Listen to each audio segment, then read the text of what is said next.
me. Lunchtime!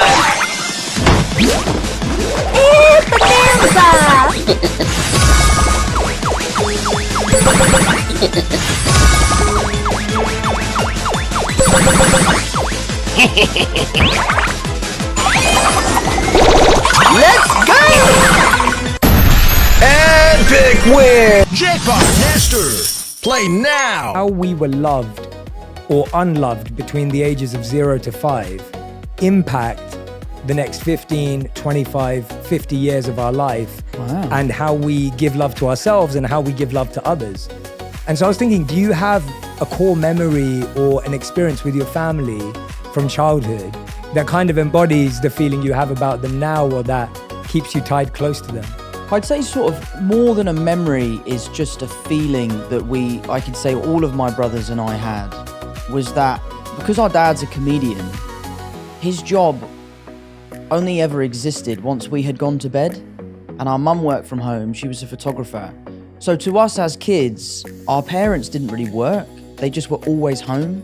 So we had this amazing foundation where no matter any time of the day, either mum or dad would be at the house. And we felt so kind of solid as a family, which is why I kind of have this dream of one day having kids and putting my work to bed and just kind of being there as a dad.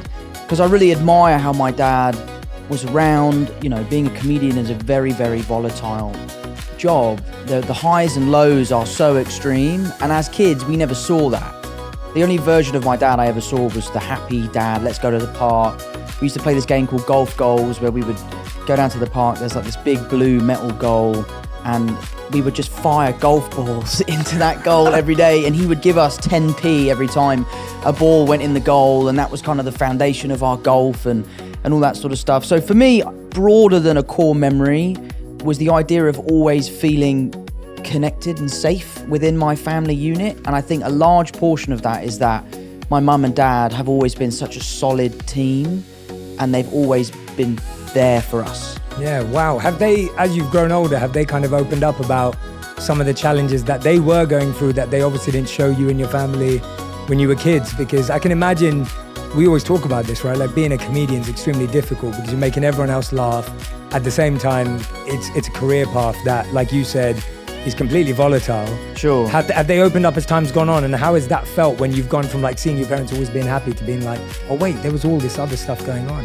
Absolutely they have. And it's not even sometimes things that they've told us. It's just things that we've grown up to recognise. As a young kid, you know, you're not looking to how's my mum feeling, how's my dad feeling. And now as an older person, you know, those are things I care about. I want to call my mum because I know it will brighten her day. So that's all part of growing up, I guess. So seeing the way in which my dad's job affects him or my dad's job affects my mum is something we've all sort of come to terms with, and he's amazing at it. I mean, to be honest, I say affect, it doesn't really affect anyone. He's so good at handling it, which is a lot of why I feel like I am the way I am.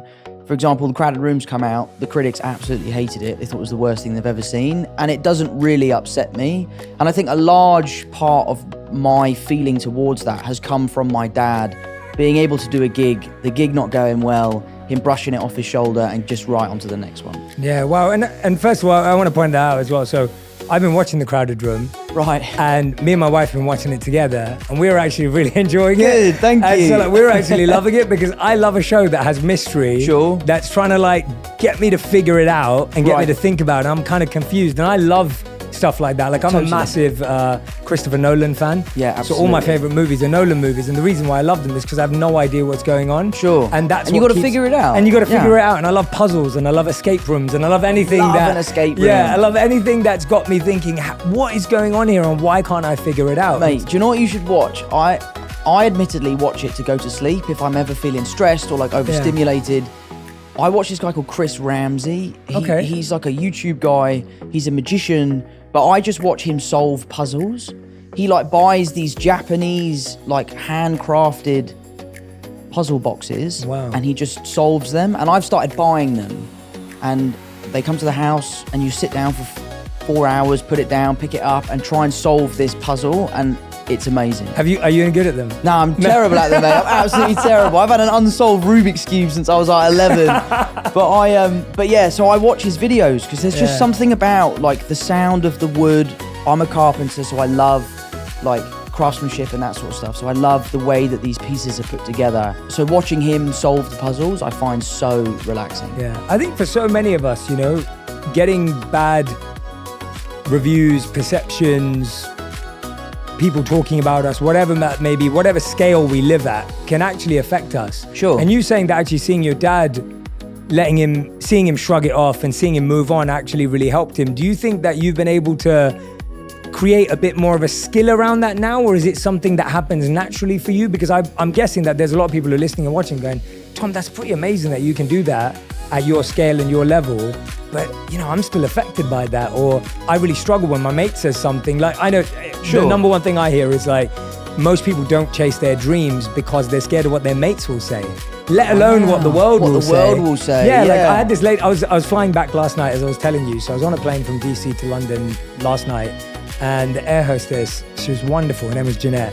She said to me, she was like, Jay, I really want to start a YouTube channel, but you know, you just got to block out what your friends are going to say, right? And she was just worried about it. So that it's a very real thing. So I guess, have you kind of figured out a little formula for it, or is it just natural because you saw your dad and it's become easier that way? I think it's a little bit of both, really. You know, I think it's something you definitely get better at. I'm really lucky that I have an incredibly strong group of friends. Like, one of my best mates just called me up earlier to say he'd seen the 5th episode, and he's like, I know what happens in the show and I'm still loving it. The people I'm watching it with have no idea what's going on, but they can't wait for the next one. Yeah. So, you know, I really, really hold high the opinions of people that I really care about. I'm also really lucky to have an amazing group of fans who are so supportive. They are diehard, they are there day one, and that makes me feel really good. But I do think a lot of my lessons in life have come from my dad, and the ways that he can deal with things that he hasn't done very well in the past, that he's passed on to me. And I live by this really. I don't actually know if Christian Bale did say this, but I think love he Christian did. Bale, I so love Christian we'll Bale. Say he said I it. Yeah, love Christian we'll say Bale. he said it. Yeah. But I think the quote is, if you have a problem with me, text me. And if you don't have my number, you don't know me well enough to have a problem with me. That is so good. And I think that is such a great piece of advice, because as a celebrity, you live on this stage, you live out there, you kind of give out a version of yourself that you want people to see. Mm-hmm. And that can be the version of yourself that they can have a problem with or they can love. And there is I feel like I'm quite authentic in my public persona, but I just try to really care about what my family thinks, what my friends think, what the people in my local community think. I live in Kingston. I know everyone that lives there. I can't walk 5 feet without bumping into one of my mum's friends. So it's something I've been working on. I try my best to not let that stuff affect me. It does. Yeah, of course. I'm not cold-hearted or anything like that. It does affect me, but I just try to move on and focus on the positives. Yeah, absolutely, absolutely. What was did you ever see your dad deal with everything and you thought, wow, that was incredible? Like, was there anything specific that you remember that, like, seeing him like tackle something and you thought, wow, that really impressed me, even if it was something really small in hindsight? I think the thing I admire most about my dad is his resilience. You know, he's someone who has had an incredibly successful career in his earlier life, and then later in life his career sort of plateaued and he struggled, and he's never stopped. He's never given up. He's still gigging to this day. He's still writing books. He has a Patreon. He has a podcast. He's constantly grafting to get to where he wants to be. And I think being a young kid and seeing your dad continually working as hard as he can to kind of put his best foot forward, for me, has been a huge drive for my work ethic. I'll give it 100% or I'll give it nothing. And I think a lot of that has come from my dad and seeing him deal with that. The funny thing about my dad is, you talk about doing a bad gig. I must have seen him 20 times. I've never seen him do a bad gig. He always seems to absolutely rip it. But maybe that's just because we're in the audience. But no, I owe a lot to my dad, and a lot of the teachings are things he's told me and things I've just witnessed him do. Yeah. And was there ever a piece of feedback or a rumor or something you saw that did affect you, where you actually thought, well, or at least made you stop and go, God, I'm trying to see the positives, but this one's tough. Like this actually made me have to pause and figure it out. Something that did really upset me, I was in New York, I was shooting The Crowded Room, and I was having a really hard time with the job just because of how taxing it was, the emotional capacity that I was having to get to every day.